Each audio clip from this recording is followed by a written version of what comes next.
Hello दोस्तों, स्वागत है आपका अपने YouTube channel your GS guide में। तो जैसे कि दोस्तों आप सभी को पता है, यूपी पुलिस के एग्जाम चल रहे हैं जो कि 8 से 10 जून तक कंटिन्यू चलेंगे। तो हम ये 8 जून का फर्स्ट शिफ्ट का क्वेश्चन एनालाइज कराएंगे। जितने भी क्वेश्चन होंगे वो सारे एकदम सटीक होंगे और उनके आंसर भी एकदम सटीक होंगे। तो देखते हैं क्वेश्चन नंबर 43 जिसमें हमने जीएस के और हिंदी के क्वेश्चन लिए हैं। जैसे कि मार्च 2026 में आए भीषण उष्णकटिबंधीय चक्रवात नारेल ने किस देश को प्रभावित किया है? तो किस देश को किया है? तो इसका आंसर था करेक्ट, ऑस्ट्रेलिया इसका करेक्ट आंसर था। अगले क्वेश्चन की तरफ चलेंगे। वर्ल्ड एंटी डोपिंग एजेंसी यानी कि वाडा का मुख्यालय कहाँ स्थित है? तो जो वाडा की कब हुई थी? 1999 में इसकी स्थापना की गई थी। और इसका यहाँ पर क्वेश्चन जो पूछा है वो इसका मुख्यालय पूछा है। ये कहाँ पर है? मॉन्ट्रियल कनाडा में इसका मुख्यालय स्थित है, यानी कि ऑप्शन नंबर 20 का करेक्ट आंसर हो जाएगा। अगले क्वेश्चन की तरफ देखेंगे। जैसे कि किस संस्थान ने वायुमंडल रडार संकेतों से वर्षा का पता लगाने वाली मशीन लर्निंग प्रौद्योगिकी के लिए पेटेंट हासिल किया है? तो किसने हासिल किया है? तो इसका ऑप्शन नंबर ए हो जाएगा, कोचीन विज्ञान और प्रौद्योगिकी विश्वविद्यालय। तो इसका ए इसका करेक्ट आंसर है। अगले क्वेश्चन की तरफ चलेंगे। जैसे कि भारत का कौन सा राज्य 2026 में 20 सिटीज टूवर्ड्स जीरो वेस्ट पहल में शामिल किया गया है? तो वो कौन सा राज्य है भारत का? तो वो केरल राज्य है जो शामिल किया गया है। ऑप्शन नंबर सी इसका राइट आंसर था। अगले क्वेश्चन की तरफ चलेंगे। विश्व खाद्य दिवस जो प्रतिवर्ष 16 अक्टूबर को मनाया जाता है के बारे में जागरूकता बढ़ाने के लिए समर्पित है? तो इसका राइट आंसर था ऑप्शन नंबर सी इसका करेक्ट आंसर था। क्या था? भूख, खाद्य सुरक्षा, पोषण और सतत कृषि पद्धतियाँ। तो इसका ऑप्शन नंबर सी इसका राइट आंसर था। अगले क्वेश्चन की तरफ चलेंगे। अक्टूबर 2025 तक जीएसटी परिषद द्वारा निर्धारित भारत में सबसे ऊंची जीएसटी स्लैब दर क्या है? तो वो कौन सी थी सबसे ऊंची? आप सभी को पता है जीएसटी स्लैब दर कितनी है, वो 5 प्रकार की। और सबसे ऊंची की बात करिए तो वो कौन सी है? 28%, यानी कि ऑप्शन नंबर डी इसका करेक्ट आंसर है। अगला क्वेश्चन देखेंगे। बरुआ सागर झील उत्तर प्रदेश के किस जिले में स्थित है? तो जो बरुआ सागर झील है उत्तर प्रदेश के झांसी जिले में स्थित है। तो इसका ऑप्शन नंबर है इसका ये करेक्ट था। आगे क्वेश्चन की तरफ चलेंगे। क्वेश्चन नंबर 58 से 60 तक ये गद्यांश दिए गए हैं, आप सभी को पढ़ लेने हैं और इसके यहाँ पर हम क्वेश्चन करा देंगे। मैंने ये गद्यांश पहले ही पढ़ लिया है। तो देखते हैं क्वेश्चन नंबर 58 की तरफ। गद्यांश के अनुसार पर्यावरण प्रदूषण का कारण क्या बताया गया है? तो जो इसका कारण बताया गया वनों की कटाई, कारखानों का धुआं और प्लास्टिक का उपयोग। तो इसका ए था, इसका इस करेक्ट आंसर था। अगले क्वेश्चन की तरफ चलेंगे। गद्यांश के पर्यावरण रक्षा हेतु क्या उपाय सुझाए गए हैं? तो इसके जो उपाय थे वो क्या थे? ऑप्शन नंबर इसका करेक्ट आंसर था। क्या क्या थे? अधिक पेड़ लगाना, प्लास्टिक का कम उपयोग और जल संरक्षण। तो इसका राइट आंसर था। आगे देखेंगे। गद्यांश के अनुसार वृक्ष हमें क्या प्रदान करते हैं? तो वृक्ष जो हमें शुद्ध वायु, छाया और फल ये प्रदान करते हैं। तो डी इसका राइट आंसर था। आगे देखेंगे। उपसर्ग वह शब्द है जो, ये तो उपसर्ग जो है ये कहाँ पर? तो जो उपसर्ग है वो शब्द के आगे जुड़ता है। तो इसका सी इसका करेक्ट आंसर था। आगे देखेंगे क्वेश्चन नंबर 62 की तरफ। निम्नलिखित में से आधा घाव उपन्यास किसके द्वारा लिखा गया है? तो जो आधा घाव उपन्यास है ये किसके द्वारा लिखा गया था? डॉक्टर राही मासूम राजा के द्वारा। तो इसका सी करेक्ट आंसर था। अगले क्वेश्चन की तरफ चलेंगे। माया को माया मिले, कर कर लंबे हाथ लोकाक्ति का अर्थ है। तो इसका राइट आंसर हो जाएगा। तो इसका राइट आंसर क्या था? तो इसका जो करेक्ट आंसर है वो हो जाएगा धनी को और धन मिलना। तो इसका करेक्ट आंसर है। आगे क्वेश्चन की तरफ से देखेंगे। निम्नलिखित में से ध्यान मगन शब्द में कौन सा समास है? तो ध्यान मगन में कौन सा समास है ये सभी आपको बताना है। तो बताओ कौन सा समास? तो इसमें जो ध्यान मगन है इसमें कौन सा समास है? तो ध्यान मगन में तत्पुरुष समास है। तो इसका बी इसका करेक्ट आंसर है। आगे देखेंगे क्वेश्चन नंबर 65 की तरफ। निम्नलिखित में से हिंदी भाषा में साहित्य अकादमी से पुरस्कृत रचना कल सुनना मुझे किसके द्वारा लिखी गई है? तो ये किसके द्वारा लिखी गई है? ऑप्शन नंबर सी इसका राइट आंसर है। ये धूमिल के द्वारा लिखी गई है। अगले क्वेश्चन की तरफ चलेंगे। राम जो अच्छा खिलाड़ी है, कल उसकी टांग टूट गई, उस इसका जो विराम चिन्ह की बात कर रहा है, तो इसमें कौन सा विराम चिन्ह है ये सभी आपको पता होगा। तो इसमें जो विराम चिन्ह है वो क्या हो जाएगा, अल्प विराम। इसका ए इसका करेक्ट आंसर है। आगे देखेंगे दोस्तों, ये थोड़े मैथ के क्वेश्चन है जो मैं इसकी दोबारा डाल दूंगा एक वीडियो। क्वेश्चन नंबर 20 की तरफ देखेंगे, जैसे कि भारत में रेपो दर भारत में जो रेपो दर है कौन संगठन निर्धारित करता है, तो ये किसके द्वारा होती है, आरबीआई के द्वारा, यानी कि ऑप्शन नंबर सी इसका करेक्ट आंसर है, रिजर्व बैंक ऑफ इंडिया। आगे क्वेश्चन की तरफ देखेंगे, भारत में विदेशी व्यापार को कौन संगठन, मतलब ये वही क्वेश्चन है, कौन संगठित करता है, तो ये कौन करता है, डीजीएफटी, तो सी इसका राइट आंसर है। अगले क्वेश्चन की तरफ चलेंगे, कंवर झील भारत के किस राज्य में स्थित है, जो कंवर झील है वो भारत के बिहार राज्य में स्थित है, तो सी इसका करेक्ट आंसर है। अगले क्वेश्चन की तरफ से देखेंगे, भारत का कौन सा राज्य समान नागरिक संहिता यानी कि यूसीसी विधेयक 2026 पारित करने वाला दूसरा राज्य बन गया है, तो वो दूसरा राज्य कौन सा है, ऑप्शन नंबर सी गुजरात इसका दूसरा राज्य है, तो ये भी आपको याद रखना था, इसका राइट आंसर था सी। अगले क्वेश्चन की तरफ चलेंगे, पुलिस अनुसंधान एवं विकास ब्यूरो की स्थापना किस वर्ष हुई थी, तो इसकी जो स्थापना हुई थी वो कब हुई थी, 1970 में इसकी स्थापना की गई थी, ये भी आपको याद रखना था।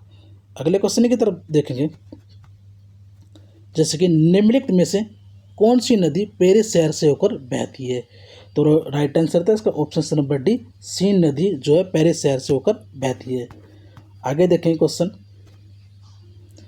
खेती निर्वाह से लेकर प्रकार तक भिन्न रही है, तो क्या हो जाएगा, इसका जो ऑप्शन नंबर था वो बी, वाणिज्यिक प्रकार तक भिन्न रही है। आगे देखेंगे, नाट्यशास्त्र प्रदर्शन कला पर एक ग्रंथ डैश द्वारा लिखा गया है, तो नाट्यशास्त्र जो है ये भरत मुनि द्वारा पुस्तक लिखी गई है, तो इसका बी इसका करेक्ट आंसर है। आगे देखेंगे, मार्च 2026 में पीपुल्स रिपब्लिक ऑफ चाइना में भारत के राजदूत के रूप में किसे नियुक्त किया गया है, तो ये किसे नियुक्त किया गया है, तो राइट आंसर है इसका ऑप्शन नंबर सी, विक्रम के दोरेस्वामी, तो इसका सी आंसर करेक्ट था। आगे क्वेश्चन देखेंगे, पद्म भूषण 2026 के कौन से प्राप्तकर्ता सार्वजनिक मामलों से जुड़े हैं और उत्तराखंड से संबंध रखते हैं, तो कौन सा है, option number C, Bhagat Singh Koshyari, इसका सी आंसर करेक्ट था। आगे देखेंगे, बुकारेस्ट किस देश की राजधानी है, तो किसकी राजधानी है, तो राइट आंसर इसका ऑप्शन नंबर सी था, सर्बिया की ये राजधानी है।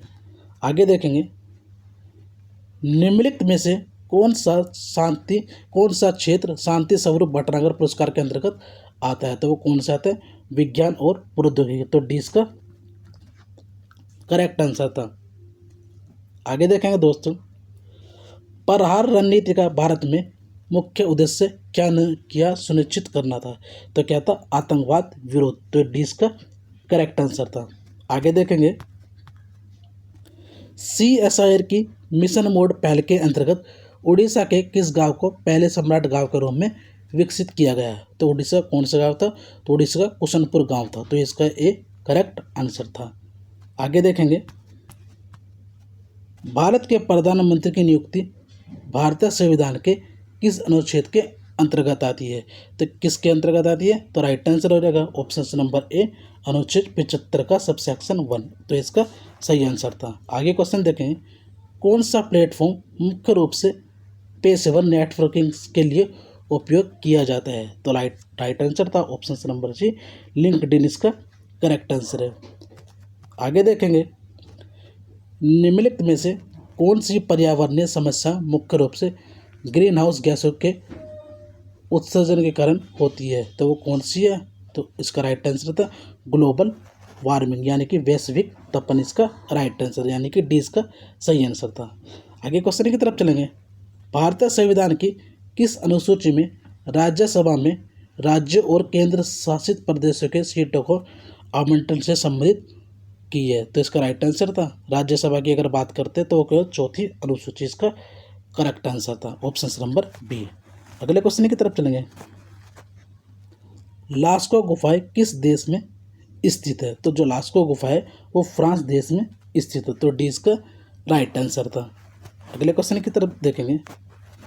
मधुबनी यानी कि मिथिला चित्रकला की उत्पत्ति किस भारतीय राज्य से हुई है? तो ये कहाँ की है? ये बिहार की है। तो डी इसका करेक्ट आंसर था।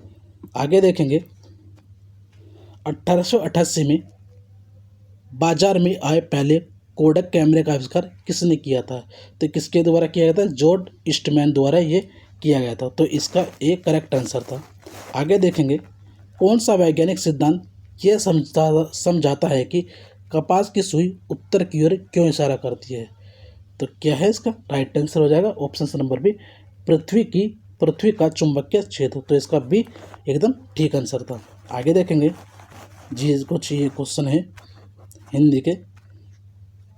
निम्नलिखित में से कौन सा शब्द विशेषण है? तो इसका राइट आंसर है ऑप्शन नंबर क्या है? आंशिक इसका करेक्ट आंसर है। तो डी इसमें ये विशेषण है। आगे देखेंगे। आनुषंगिक के विलोम का शब्द का चयन कीजिए। जो आनुषंगिक का इसका विलोम हो जाएगा वो क्या हो जाएगा? इसका हो जाएगा आंसर। तो इसका जो करेक्ट आंसर है वो ऑप्शन नंबर डी प्रमुख हो जाएगा। अगले क्वेश्चन देखेंगे। कोई तो साथ चलो इस वाक्य में कौन सा सर्वनाम है? तो इस वाक्य में क्या है? तो क्या है? अनिश्चय वाचक सर्वनाम। तो इसका सी आंसर एकदम ठीक था। अगले क्वेश्चन की तरफ चलेंगे। क्या तुम सचमुच उत्तीर्ण हो गए हो? यह कौन सा वाक्य है? तो इसका जो आंसर था, तो इसका जो आंसर पूछ रहा है ये कौन सा वाक्य है? तो इसका जो आंसर है वो है क्या है? प्रश्नवाचक। ये इसका करेक्ट आंसर था। अगले क्वेश्चन देखेंगे। ऊपरी बनावट या तड़क भड़क के लिए शब्द है। तो क्या है? आडंबर इसका करेक्ट आंसर है ऑप्शन नंबर ए। आगे देखेंगे।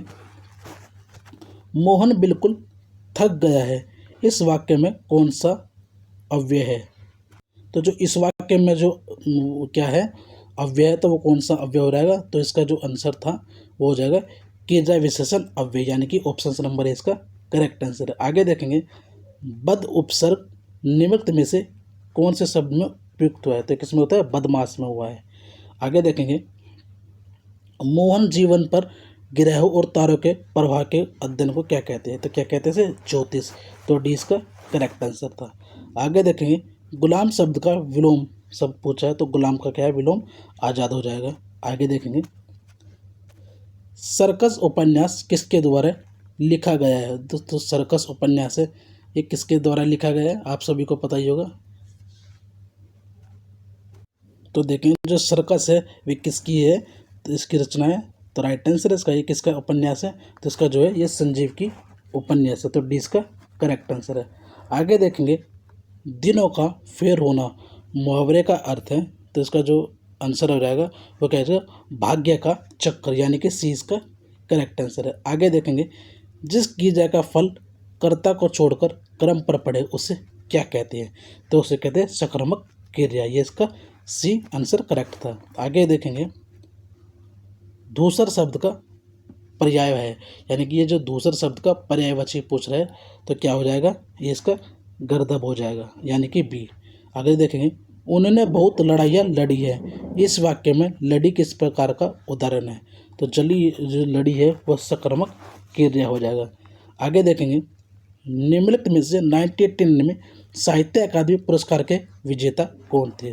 तो वो कौन थे? केदारनाथ सिंह, यानी कि ऑप्शन नंबर सी इसका करेक्ट था। आगे देखेंगे 82 की तरफ। घोंसले में चिड़िया है कौन सा कारक है? तो इसमें जो कारक हो जाएगा वो कौन सा हो जाएगा? तो इसका राइट आंसर हो जाएगा ऑप्शन नंबर क्या हो जाएगा?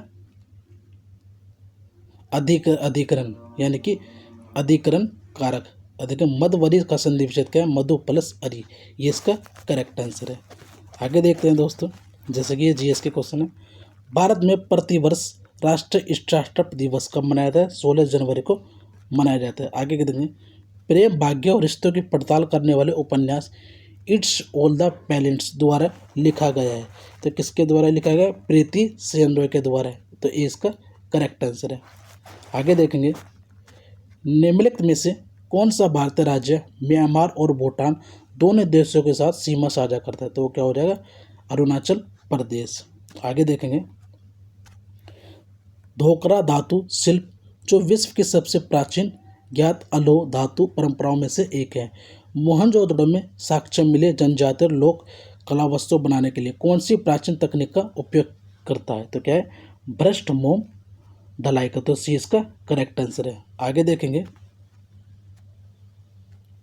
देखते निम्नलिखित में से कौन सी पाणिनि की प्रसिद्ध रचना है जिसे संस्कृत व्याकरण का आधारभूत ग्रंथ माना जाता है। तो किसके द्वारा लिखी गई थी, तो लिखी गई थी पाणिनि जो है अष्टाध्यायी की। तो डी इसका करेक्ट आंसर है।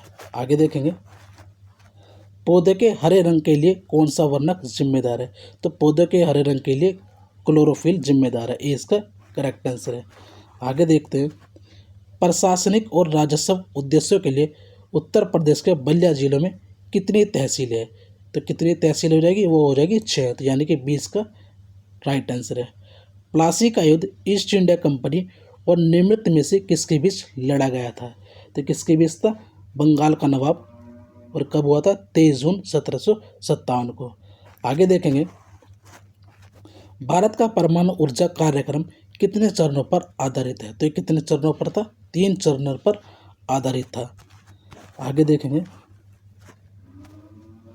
भाला शब्द का वचन बदलिए। तो भाला शब्द का वचन हम बदलेंगे, किस में हो जाएगा, भाला का भालिनी। तो इसका करेक्ट आंसर है। आगे देखेंगे क्वेश्चन की तरफ, आगे कुआ पीछे खाई मुहावरे का अर्थ है।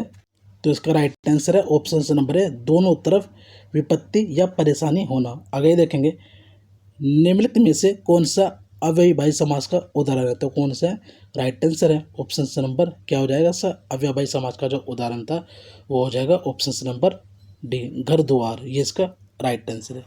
आगे देखेंगे, रात को आकाश में तारे चमकते हैं, इस वाक्य में रेखांकित शब्द का कारक बताइए।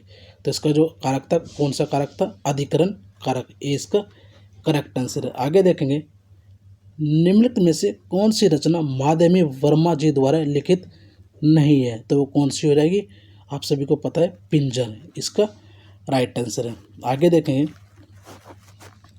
निम्नलिखित में से संसद से सड़क तक किसके द्वारा लिखी गई है। तो किसके द्वारा लिखी है, सुदामा पांड्य धूमिल द्वारा यह पुस्तक लिखी गई है। जिसके पास घर ना हो तो उसे कहते हैं अनिकेत। इसका करेक्ट आंसर था। आगे देखेंगे, निम्नलिखित मुहावरों में कौन सा युग्म गलत है। तो कौन सा युग्म था जो गलत था, देखते हैं इसका, कागज काले करना, आवश्यक लिखना, कंधे से कंधे बनाना। तो सी इसका राइट आंसर था। आगे देखेंगे, कृष्ण विष्णु अविनाशी शब्द किसके अनेकार्थी हैं। तो किसके हो जाएंगे, तो ये सभी अच्युत के, यानी कि ऑप्शन नंबर सी इसका करेक्ट आंसर है। आगे देखेंगे, वर्ष 2005 में कुंवर नारायण जी को किस भाषा के लिए ज्ञानपीठ पुरस्कार दिया गया था। तो हिंदी के लिए ज्ञानपीठ पुरस्कार दिया गया, इसका करेक्ट आंसर है। आगे देखें, जिसका भाग्य अच्छा ना हो तो उसे क्या बोलते हैं, अभागा, यानी कि ए इसका करेक्ट आंसर था। आगे देखेंगे, ये सारे क्वेश्चन है, कुछ बाकी जो है क्वेश्चन बच्चे कुछ ये मैथ के हैं, मतलब रीजनिंग के भी हैं इसमें। ये मैथ है, कुछ रीजनिंग है, ये रीजनिंग के क्वेश्चन है। और देखते हैं दोस्तों, अगर कुछ बीच में क्वेश्चन मिस ना हो जाए। ये देखो, बहुत ही ईजी थे पेपर आज का, यानी कि एक बढ़िया क्वेश्चन था, एक लेवल भी ठीक ठाक रहा। तो ये सब क्वेश्चन जितने भी हैं रीजनिंग के हैं, ये कुछ रीजनिंग के क्वेश्चन है। और आप सभी को पता है रीजनिंग जो है यूपी पुलिस में 55 की थी, यानी 110 नंबर की थी। ये रीजनिंग के क्वेश्चन है। तो जितने भी क्वेश्चन थे वो मैंने जीएस के हिंदी के आपको कंप्लीट करा दिए। और आगे वीडियो अगर देखना चाहते हो तो कमेंट बॉक्स में अपना आंसर ज़रूर करना है, बाकी बनाते हैं जितनी वीडियो होती है। तो चलिए दोस्तों, मिलते हैं नई वीडियो के साथ, जब तक के लिए जय हिंद जय।